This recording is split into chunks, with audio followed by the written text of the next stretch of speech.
નમસ્કાર વિદ્યાર્થી મિત્રો, કેમ છો? મજામાં? ધોરણ 12 સાયન્સ ભૌતિક વિજ્ઞાન પ્રકરણ નંબર 13 પ્રકરણ એટલે કે ન્યુક્લિયસના સ્વાધ્યાયના દાખલાઓની આપણે ચર્ચા કરીએ છીએ. છેલ્લા 19મા લેક્ચરમાં આપણે સ્વાધ્યાયના 11 દાખલા સુધી આપણે જોયેલા છે. આજે આપણે સ્વાધ્યાયના 12મા દાખલાથી શરૂઆત કરવાના છીએ. નોટ, પેન, કેલ્ક્યુલેટર અને જરૂર પડે તો લોગ ટેબલ લઈને બેસજો, જેથી તરત જ તમે મારી સાથે ગણતરી કરી શકો. ચાલો સ્વાધ્યાયના 12મા દાખલાની શરૂઆત આપણે કરવા જઈ રહ્યા છીએ. ખાસ રકમ જોજો શું કહે છે સ્વાધ્યાયનો 12મો દાખલો. ચાલો, સ્વાધ્યાયનો 12મો દાખલો આમ તો 30% કોર્સમાંથી નીકળી ગયો છે, પરંતુ જે લોકો નીટ જેઈની તૈયારી કરે છે એના માટે એક ભાગ હું કરાવું છું, બીજા ભાગની એની જેવી જ ગણતરી તમારે કરવાની છે. ચાલો, સ્વાધ્યાયનો 12મો દાખલો.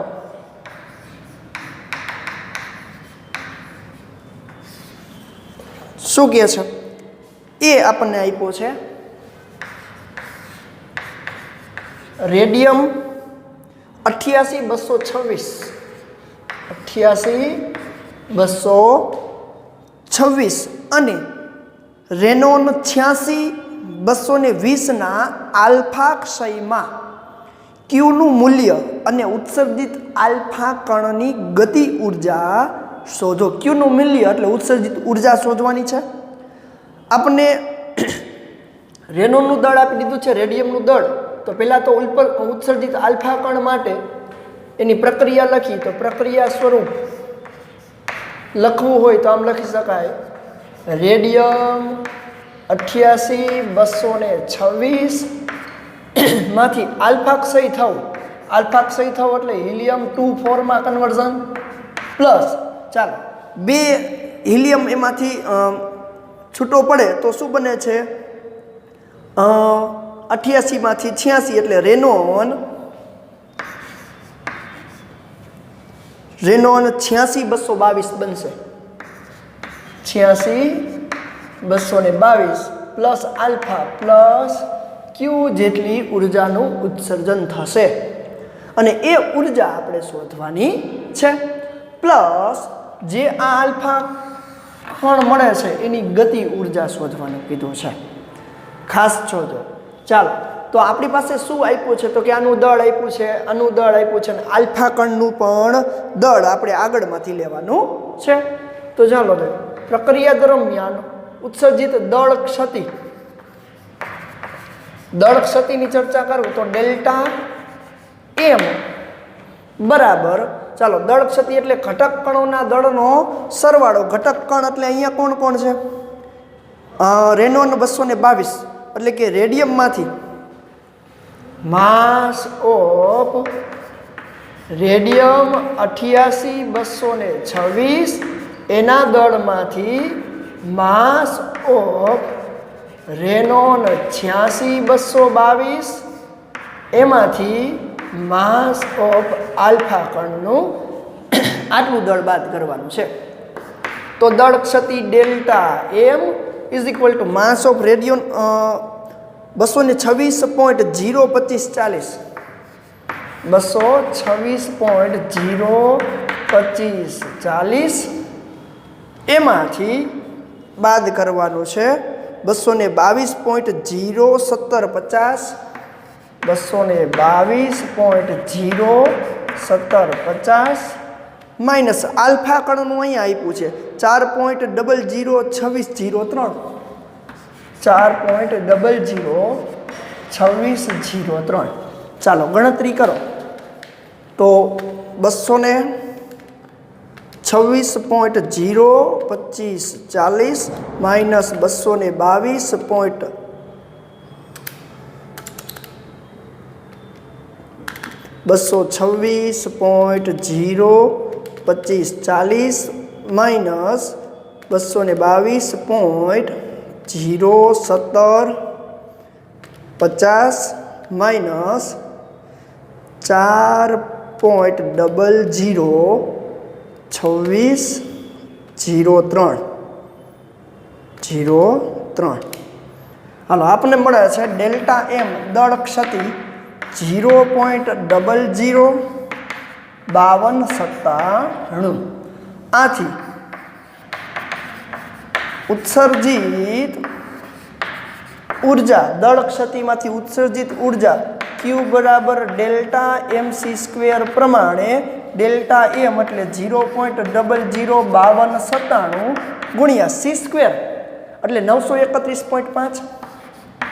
931.5 મિલિયન ઇલેક્ટ્રોન વોલ્ટ પર C square into C square તો છે જ. હાલો C સ્ક્વેર ઉડી જાય. હાલો એને 9 ગુણ્યા 931.5 તો આપણે Q ઉર્જા મળે છે 4.93 મિલિયન ઇલેક્ટ્રોન વોલ્ટ. હાલો ઉત્સર્જિત ઉર્જા તમને મળી ગઈ. બીજું શું કીધું છે તો કે આલ્ફા કણની ગતિ ઉર્જા શોધવાની છે. આલ્ફા કણની ગતિ ઉર્જાનું સૂત્ર જોજો ટેક્સ્ટ બુકમાં ક્યાંય આપ્યું નથી, હું અહીંયા લખું છું. હવે આલ્ફા કણની ગતિ ઉર્જા હાલો કે આલ્ફા કણની ગતિ ઉર્જા કે આલ્ફા પરમાણુ દળાંક કેનો તો કે રેડિયમનો Ra માઇનસ પરમાણુ દળાંકો આલ્ફા કણ છેદમાં એ રેડિયમ ગુણ્યા Q. આ સૂત્ર ખાસ યાદ રાખજો. એ રેડિયન માઇનસ એ આલ્ફા ગુણ્યા છેદમાં એ રેડિયન ગુણ્યા Q. રેડી? હાલો તો માટે ગતિ ઉર્જા કે આલ્ફા બરાબર એ રેડિયમનો 226 તો 226 માઇનસ 4 આલ્ફા કણનો પરમાણુ દળાંક કેટલો 4 છેદમાં 226 ગુણ્યા Q ની વેલ્યુ કેટલી મળી 4.93 માટે કે આલ્ફા 222 થાય 226 માંથી જાય એટલે તો 222 ગુણ્યા 4.93 અને એને ભાગ્યા 226 તો આલ્ફા કણની ગતિ ઉર્જા મળે છે 4.84 મિલિયન ઇલેક્ટ્રોન વોલ્ટ. આથી આલ્ફા કણની ગતિ ઉર્જા કેટલી થશે 4.84 મિલિયન ઇલેક્ટ્રોન વોલ્ટ. અને તમે જૂલમાં કન્વર્ટ કરો તો 10⁶ ગુણ્યા 1.6 ગુણ્યા 10⁻19 વડે ગુણી નાખો એટલે જૂલમાં કન્વર્ટ થઈ જશે. રેડી? જો જૂલમાં કન્વર્ટ કરવું હોય તો આલ્ફા કણની ગતિ ઉર્જા કે આલ્ફા બરાબર 4.84 ગુણ્યા 1.6 ગુણ્યા 10⁻13 વડે ગુણી નાખો એટલે સીધું થઈ જાય. રેડી? એટલે કે 4.84 ગુણ્યા 1.6 કરો એટલે આલ્ફા કણની ગતિ ઉર્જા કે આલ્ફા બરાબર 7.74 ગુણ્યા 10⁻13 જૂલ જેટલી મળે છે. તો આ છે પહેલો ભાગ. હવે જોવો જોઈએ 12માં બીજો ભાગ આપણને આપ્યો છે બી. એ તમારે હોમવર્કમાં કરવાનો છે. બી ભાગ આપણે શું કીધો છે કેનું તો કે રેનોનનું વિખંડન થાય. રેનોન 86 માંથી આલ્ફા ક્ષય થાય છે અને પોલોનિયમ બને છે. પોલોનિયમ 84 216 પ્લસ Q જેટલી ઉર્જા ઉત્પન્ન થાય છે. તો એમાં પણ તમારે આ જ રીતે એની ઉર્જા શોધવાની છે. ઉર્જા મળી જાય પછી તમારે આલ્ફા કણની ગતિ ઉર્જા શોધવાની છે. ખાસ આ સૂત્ર યાદ રાખજો જેથી તમને વાંધો ન આવે. ગણતરી કરતા ખાસ આવડવી જોઈએ. તો આ છે સ્વાધ્યાયનો 12મો દાખલો જેમાં એ મેં તમને કરાવ્યો. બી તમારે હોમવર્કમાં કરવાનો છે. રેડી? ચાલો સ્ક્રીનશોટ લઈ લેજો.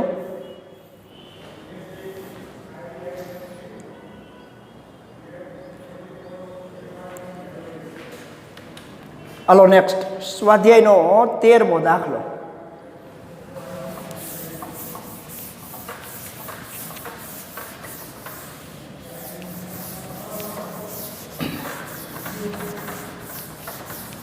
ચાલો સ્વાધ્યાયનો 13મો દાખલો શું કહે છે જો.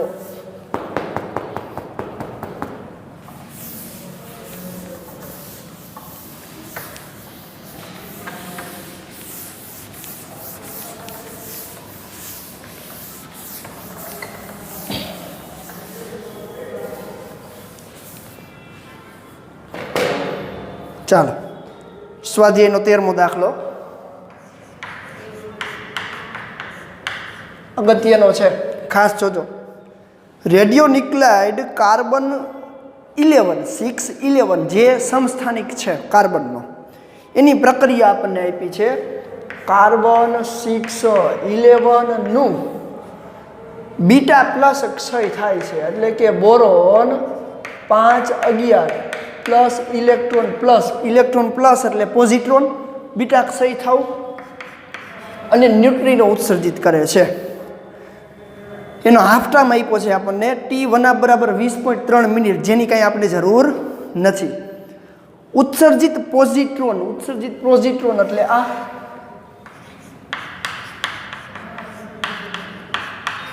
ઉત્સર્જિત પોઝિટ્રોનની મહત્તમ ગતિ ઉર્જા 0.960 મિલિયન ઇલેક્ટ્રોન વોલ્ટ છે. દળના મૂલ્ય તમને આપેલા છે.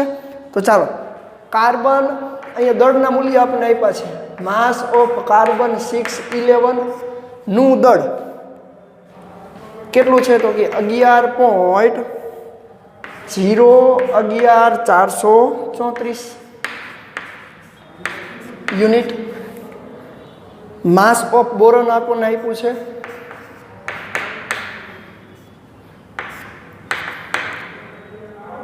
11.009305 યુનિટ છે. તો આપણે ગણતરી કરવાની કીધી છે. આલ્ફાનું મૂલ્યની ગણતરી કરો અને તેને ઉત્સર્જિત પોઝિટ્રોનની મહત્તમ ગતિ ઉર્જા સાથે સરખામણી કરો. હાલો, તો આ પ્રક્રિયાની અંદર પ્લસ જે ક્યુ જેટલી ઉર્જાનું ઉત્સર્જન થતું હોય એ ઉર્જાનું આપણે શોધવાનું કીધું છે. તો જોવો જોઈએ, પહેલાં તો અહીંયા વિચારવા જેવી બાબત એ છે કે પોઝિટ્રોન ઉત્સર્જિત થાય. પોઝિટ્રોનનું ઉત્સર્જન થવું એટલે બીટા માઇનસ ક્ષય થાય છે, બીટા પ્લસ ક્ષય થાય છે. તો એ પ્રક્રિયાને તમારે દળ ઉર્જા સમતુલ્ય સાથે દળ ક્ષતિનું સમીકરણ લખો તો આપેલ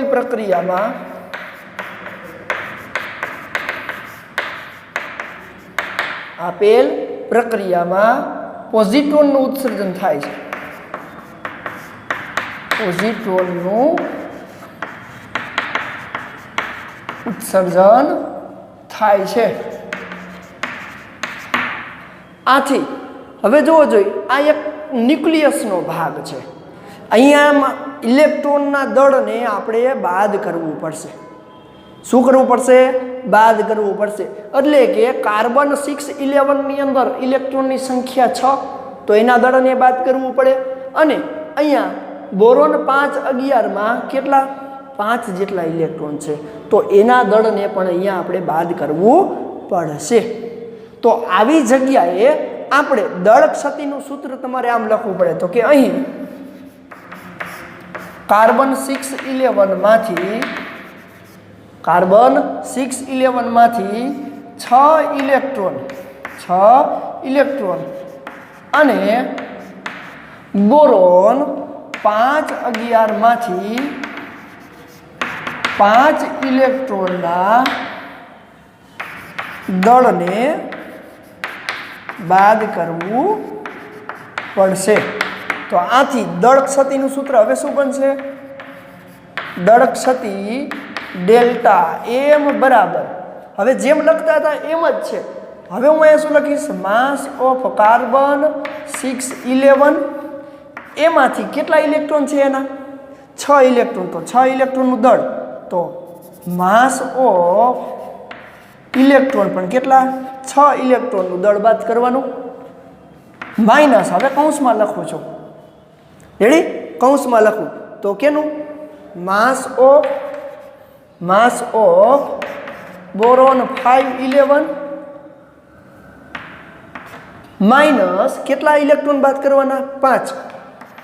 5 ઇલેક્ટ્રોનનું દળ બાદ કરવાનું છે. અહીંયા કેટલાનું? 6 નું. હવે પ્લસ 1 ઇલેક્ટ્રોન તો મળે હશે, તો પ્લસ 1 ઇલેક્ટ્રોનનું દળ તમારે ઉમેરવું પડે. હાલો, આ પ્રક્રિયાને ફરીથી લખું તો delta M is equal to mass of carbon 611 minus હાલો 6 ઇલેક્ટ્રોન આ માઇનસ માઇનસ પ્લસ 5 તો 6 માંથી 5 જાય એટલે -1 વધશે અને માઇનસ પ્લસ તો -2 ઇલેક્ટ્રોન વધશે તો હું પહેલા આમ લખી નાખું માસ ઓફ બોરોન 5 11 અને -2 માસ ઓફ ઇલેક્ટ્રોન 2 ઇલેક્ટ્રોન વધ્યા કેવી રીતે ગણતરી કરી લ્યો 6 ઇલેક્ટ્રોન માઇનસ હતા હવે આને માઇનસ નિશાની અંદર જવા દો માઇનસ માઇનસ પ્લસ તો 6 માંથી 5 જાય એટલે -1 વધે કારણ કે ઋણ નિશાની મોટા ભાઈની નિશાની પછી માઇનસ પ્લસ માઇનસ તો -1 હતું એમાં -1 બીજું ઉમેરી દો -2 ઇલેક્ટ્રોન જેટલું બાદ કરવું પડે આ પ્રક્રિયામાં શું કામ આપણે ઇલેક્ટ્રોનના દળ બાદ કર્યા કારણ કે પરમાણુમાં ઇલેક્ટ્રોન હોય ન્યુક્લિયસમાં ન હોય કોઈ એક વિદ્યાર્થીએ મને વોટ્સઅપની અંદર મેસેજ કરીને કીધેલું છે કે સર ન્યુક્લિયસની અંદર જો દળ ક્ષતિ આપણે મેળવતા હોય તો એમાંથી ઇલેક્ટ્રોનનું દળ બાદ કરવું પડે તો કે જો ન્યુક્લિયસનું જ આપેલું હોય તો કરવું પડે નહીં પણ પરમાણુ સાથે પ્રક્રિયા કરેલી હોય તો આપણે એના ઇલેક્ટ્રોનના દળ બાદ કરવા પડે એનો આન્સર હવે આ છે ચાલો કિંમત મૂકવાની છે તો delta M mass of carbon 611 mass of carbon 611 11.011.434 minus mass of 5 હાલ 11.009305 માઇનસ 2 ગુણ્યા માસ ઓફ ઇલેક્ટ્રોન હાલો ઇલેક્ટ્રોનનું દળ આમાં આપણે આપ્યું છે 0.000548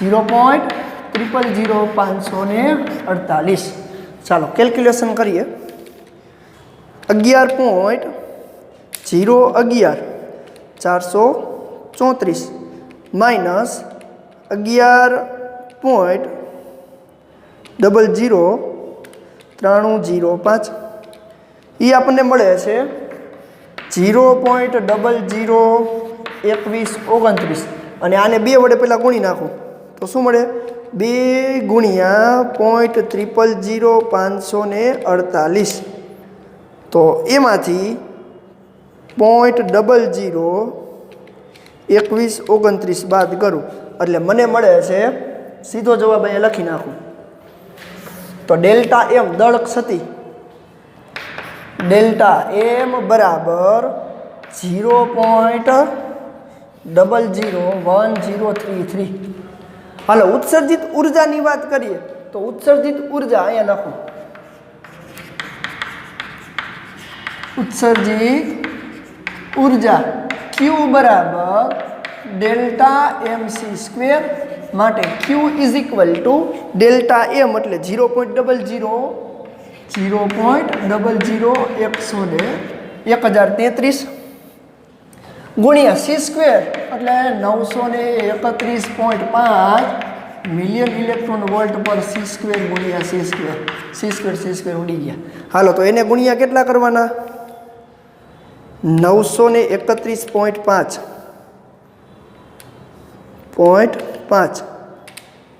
તો મળે છે Q બરાબર 0.96 મિલિયન ઇલેક્ટ્રોન વોલ્ટ તો જોવો જો રકમની અંદર આપણને શું આપ્યું છે તો આપણે કઈની ઉર્જા આપી છે પોઝિટ્રોનની મહત્તમ ગતિ ઉર્જા તો પોઝિટ્રોનની મહત્તમ ગતિ ઉર્જા એટલે આની આના જેટલી થાય તો આથી કહી શકાય કે અહીં બોરોન એ ખૂબ જ ભારે હોવાથી સ્થિર રહે છે બોરોન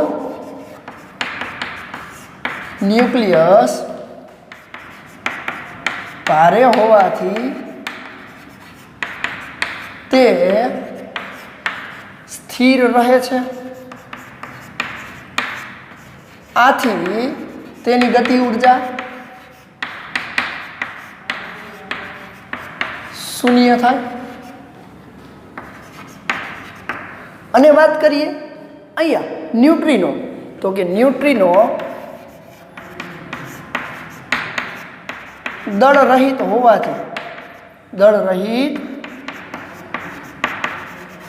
હોવાથી તેની ગતિ ઉર્જા પણ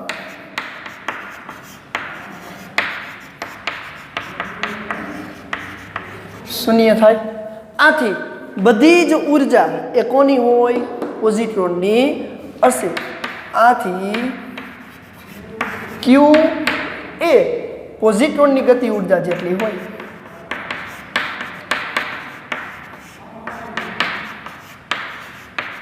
ઉર્જા જેટલી હશે. રેડી? એટલે કે તમામ ગતિ ઉર્જા એ કોની હોય? પોઝિટ્રોનની હોય. કારણ કે 0.96 મિલિયન ઇલેક્ટ્રોન વોલ્ટ જે પોઝિટ્રોનની ગતિ ઉર્જા જેટલી આપણને આપેલી છે. ક્લિયર છે? ખાસ અહીંયા ધ્યાન આપવાનું છે કેટલા ઇલેક્ટ્રોન એમાંથી બાદ કરવાના છે. ચાલો જોઈ લેજો સ્વાધ્યાયનો 13મો દાખલો. સ્ક્રીનશોટ લઈ લેજો.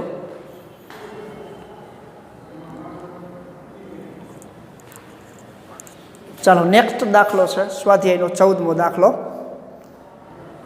સ્વાધ્યાયનો 14મો દાખલો છે એ આના જેવો જ દાખલો છે.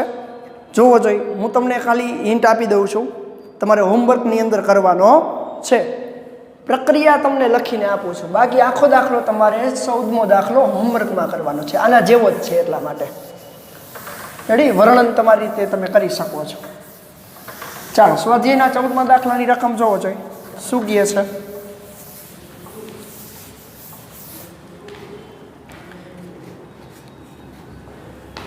કોર્સમાંથી નીકળી ગયો છે પણ જે લોકો જે નીટની તૈયારી કરે છે એ લોકો માટે છે. જુઓ, નિયોન 10-23નું બીટા ક્ષય થાય છે, બીટા પ્લસ ક્ષય થાય છે અને એમાંથી સોડિયમ બને છે.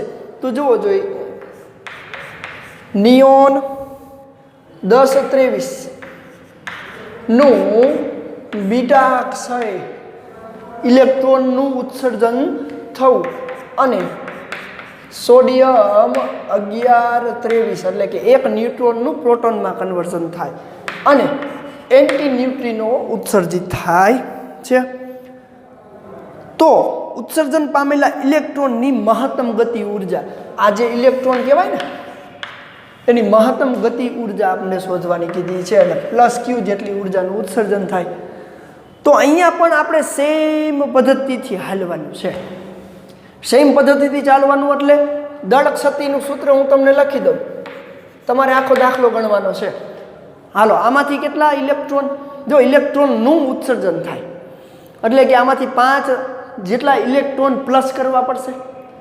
આમાંથી જોવો જોઈએ કેટલા ઇલેક્ટ્રોન છે. સોરી, 10 જેટલા ઇલેક્ટ્રોન, આમાં 11 જેટલા ઇલેક્ટ્રોન છે. એટલે કે દળ ક્ષતિનું સૂત્ર લખું ને તો માસ of neon minus 10 mass of electron, આના માઇનસ નિશાની કૌંસની અંદર માસ ઓફ સોડિયમ, આમાંથી કેટલા? 11. તો કે માસ ઓફ 11 જેટલા માસ ઓફ ઇલેક્ટ્રોન, 11 જેટલા માસ ઓફ ઇલેક્ટ્રોન અને એક ઇલેક્ટ્રોન ઓલરેડી ઉત્સર્જિત થાય છે એટલે પ્લસ એક ઇલેક્ટ્રોન માસ. તો જોવો જોઈએ, minus plus minus 11 electron electron બધા ઉડી જશે એટલે વધશે શું? દળ ક્ષતિમાં તમારે માસ ઓફ નિયોનમાંથી માસ ઓફ સોડિયમ બાદ કરવાનું રહેશે. જે દળ ક્ષતિ મળી જાય, દળ ક્ષતિ મળી જાય પછી તમારે એની ઉર્જા શોધવાની. પછી જેમ અહીંયા વર્ણન કર્યું છે એમ કે અહીં સોડિયમ ખૂબ જ ભારે ન્યુક્લિયસ હોવાથી તે સ્થિર રહે છે, એની ગતિ ઉર્જા શૂન્ય. એન્ટી ન્યુટ્રિનોને દળ નથી એટલા માટે એની ગતિ ઉર્જા પણ શૂન્ય થાય. આથી તમામ ગતિ ઉર્જા ક્યુ એ ઇલેક્ટ્રોનની ગતિ ઉર્જા જેટલી હોય છે.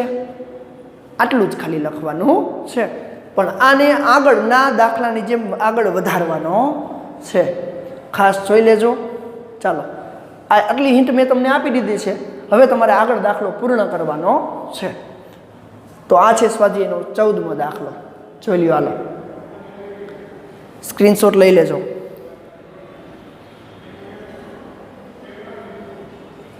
ચાલો નેક્સ્ટ સ્વાધ્યાયનો 15મો દાખલો.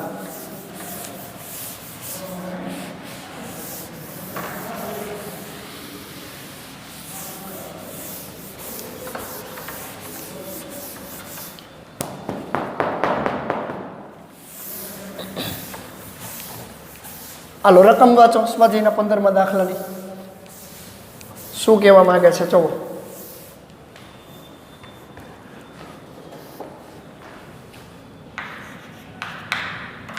અગત્યનો દાખલો છે સ્વાધ્યાયનો 15મો ન્યુક્લિયર પ્રક્રિયામાં A પ્લસ બી ન્યુક્લિયર પ્રક્રિયામાં A પ્લસ સ્મોલ બી પ્રક્રિયા થાય છે અને C પ્લસ ડી મળે છે અને ઉર્જા Q બરાબર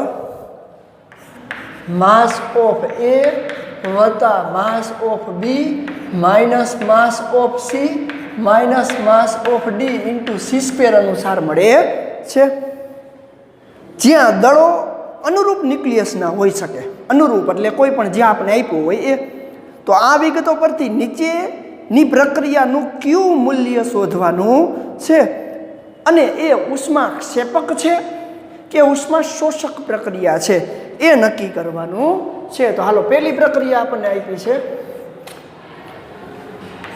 H11 પ્લસ H13 પ્રક્રિયા થાય છે અને 2 ડ્યુટેરોન ઉત્સર્જિત કરે છે હાઇડ્રોજનના 2 સમસ્થાનિકો હાઇડ્રોજન અને ટ્રિટિયમની પ્રક્રિયા થાય છે એ દરમિયાન 2 ડ્યુટેરોનનું ઉત્સર્જન થાય છે તો આપણે એનું ક્યુ મૂલ્ય શોધવાનું છે એટલે પ્લસ ક્યુ બરાબર કેટલું ચાલો તો જુઓ જોઈએ ક્યુ મૂલ્ય શોધવું હોય તો સીધું સૂત્રાંક વાપરી શકાય તો કે આપેલ સમીકરણ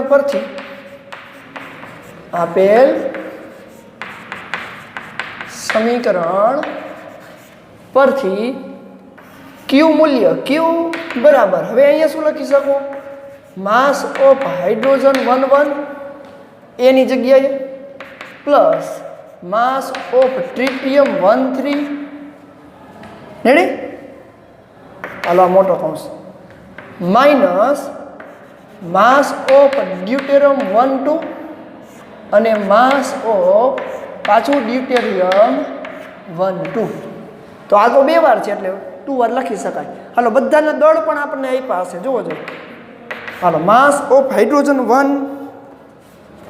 એ અહીંયા આપ્યું છે આપણને hydrogen 1.007825 1.007825 plus mass of tritium આપણે આપ્યું છે 3.01649 3.01649 અને માઇનસ આ 2 વાર ડ્યુટેરિયમ છે એટલે 2 ગુણ્યા લખી શકું સીધું 2 ગુણ્યા 2.014102 2.014 અને 2 ચાલો ગણતરી કરવાની છે હવે એકદમ સરળ છે ચાલો પહેલાં આનો ગુણાકાર કરી લો નાનો સરવાળો કરી લો તો શું થાય 1.007825 પ્લસ 3.01649 તો ક્યુ બરાબર અને ઇન્ટુ C² અહીંયા લખો ઇન્ટુ C²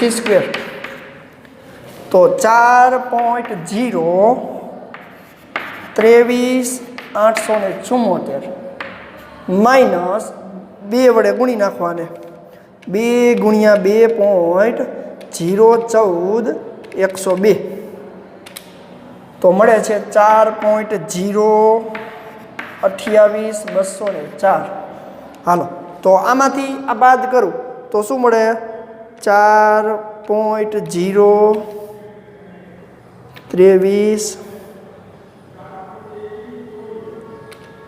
87 એટલે કે માઇનસમાં જવાબ આવે છે ઇન્ટુ C²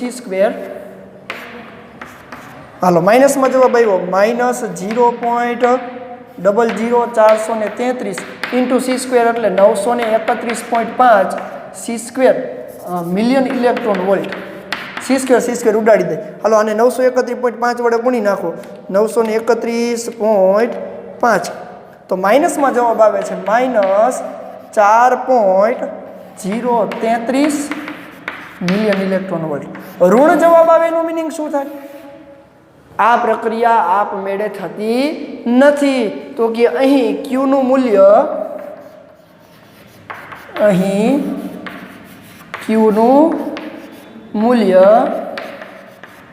ઋણ હોવાથી પ્રક્રિયા આપમેળે થતી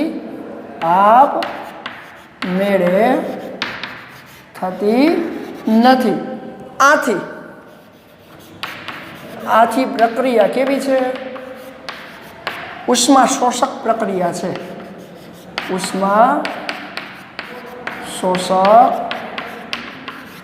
પ્રક્રિયા છે. જો ધન મળી હોત તો ઉષ્માનું ઉત્સર્જન થાત. તો આ ઉષ્મા ઋણ હોવાથી કેવી છે? ઉષ્મા શોષક. આટલી ઉષ્મા તમે આપશો તો આ પ્રક્રિયા થશે. ખાસ અગત્યની વસ્તુ છે. ક્લિયર છે? ચાલો એનો બી ભાગ આપણને પૂછ્યો છે, અહીંયા લખો છું. બી ભાગની અંદર carbon 612 plus carbon 612 plus carbon 612 ની પ્રક્રિયા થઈ અને નિયોન 10-20 અને હિલિયમ 2-4 બનાવે છે. તો આ પ્રક્રિયા ઉષ્માક્ષેપક છે કે ઉષ્મા શોષક એ આપણે જોવાનું છે. તો ચાલો આપેલ સમીકરણ પરથી દળ ક્ષતિ સીધું ઉર્જાનું સૂત્ર લખવું હોય તો પ્લસ ક્યુ જેટલી ઉર્જા ઉત્સર્જિત થાય. તો આપેલ પ્રક્રિયા માટે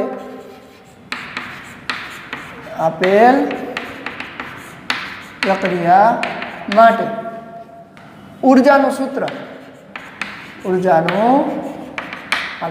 સૂત્ર સીધું લખું છું. Q ઇઝ ઇક્વલ ટુ 2 વાર. કેટલી વાર? કાર્બનનું દળ કેટલી વાર છે? 2 વાર. તો હું આમ લખી શકીશ 2 ગુણ્યા માસ of carbon minus mass of neon minus mass of helium. Ready? સીધું જ છે. ચાલો સૂત્રની અંદર ઇન્ટુ સી સ્ક્વેર. ચાલો કિંમત મૂકો. માસ ઓફ કાર્બનની કિંમત આપણે પાછળ આપી છે. જો શું છે? 12.00000 એટલે 2 ગુણ્યા 12 લખી શકું. માઇનસ માસ ઓફ નિયોન આપ્યું છે 19.99 2439 અને માઇનસ માસ ઓફ આલ્ફા કણ આગળથી લઈ લ્યો 4.002603 4.002603 ઇન્ટુ સી સ્ક્વેર એટલે 931.5 મિલિયન ઇલેક્ટ્રોન.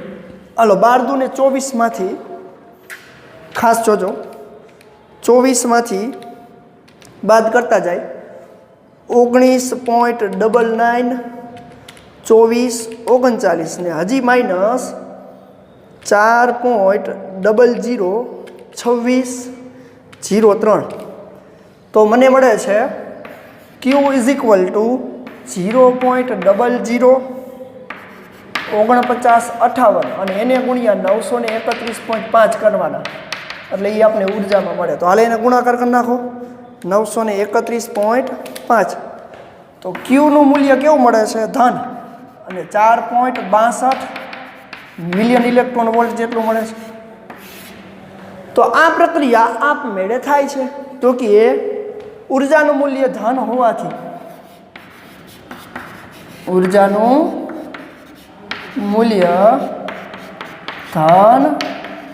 હોવાથી પ્રક્રિયા આપમેળે થાય છે. આથી પ્રક્રિયા કેવી છે? ઉષ્મા શોષકની જગ્યાએ ઉષ્મા ક્ષેપક પ્રક્રિયા છે. આથી પ્રક્રિયા ઉષ્મા ક્ષેપક છે. હાલો પહેલી પ્રક્રિયા કેવી મળી? ઉષ્મા શોષક. કારણ કે ઉષ્માનું ઉત્સર્જન થવાની જગ્યાએ આટલી ઉષ્મા આપવી પડે છે. બીજી પ્રક્રિયામાં ધન ઉષ્મા મળી એટલે ઉષ્મા શોષકની જગ્યાએ ઉષ્મા ક્ષેપક એટલે પ્રક્રિયા દરમિયાન ઉર્જાનું ઉત્સર્જન થાય છે. એટલે કે ઉષ્મા ઉત્સર્જિત પ્રક્રિયા અને ઉષ્મા શોષક પ્રક્રિયા. ચાલો અગત્યનો દાખલો છે, નોટ કરી લેજો, સ્ક્રીનશોટ પાડી લેજો.